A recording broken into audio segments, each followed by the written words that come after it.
Hello, I'm Laura the Library Lady, and welcome to today's episode. Girls and boys, this is day 2, Tuesday of week 13. And this is Winnie the Pooh week, and he is with me as we are dealing with everything that's going on in our world. So this is dedicated to George Floyd and his family and all of those who are suffering right now. All right, boys and girls, we have Winnie the Pooh here because he is a friendly Pooh bear. And we have his book right here. It's a golden book. We've talked about golden books before. It is Just Be Nice to Your Little Friends. And so our objective today is how are we nice to others? How can we show kindness to others? So it is by Carolyn Kenneth and illustrated by Phil Ortiz and Jose Yee, and it's a Golden Book Publishing, and it's based upon the original Winnie the Pooh story. So let's jump right in. Pooh awoke one morning with a rumbly in his tummy. "Oh, brother, there's no more honey in the honey pot," grumbled Pooh. So he got dressed and went out to find some. So we see he needs some honey.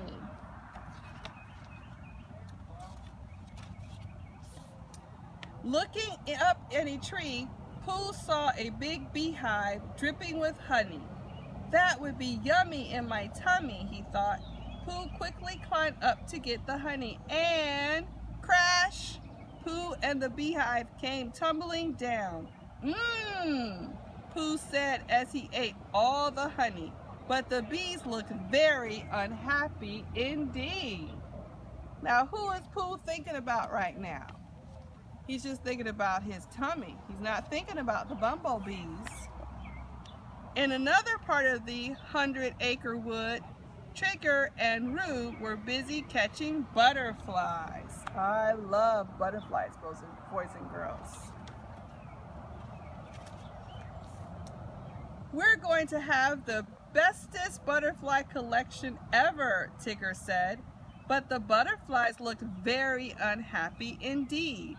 Meanwhile, Piglet was out collecting acorns when he heard a lot of noise coming from Rabbit's garden. Okay, there's some people who are happy and some people who are not. Well, animals and insects. "Rabbit, what are you doing?" asked Piglet. "These pesky birds are eating my vegetables," Rabbit cried. "I'm trying to scare them away." So we see Rabbit trying to scare away the birds. The birds scattered from Rabbit's garden and flew up into the trees. "Oh my, those birds won't bother you anymore, Rabbit," said Piglet. "And don't come back," Rabbit shouted. "No, not in my garden. This is not the place for you." But the birds looked very unhappy indeed. People are angry, people are unhappy. The next day, Pooh and all his friends were sailing Christopher Robin's toy boat. "Pooh," said Christopher Robin, "does something seem strange about the 100-acre wood today?" "What do you mean?" asked Pooh. "Well, the bees aren't buzzing, the birds aren't singing, and I haven't seen a single butterfly flutter by," said Christopher Robin. So, if that's the truth, now that you mention it, it is very still, replied Pooh. "Today is much quieter than usual," agreed Rabbit. "The 100-acre wood is just not the same." Trigger sat up and listened.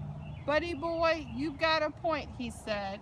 So we're going to stop right here, boys and girls. Why do you think it's quiet in the 100-acre wood? Could it be something to do with people thinking about themselves and not about others? Talk to your parents about that.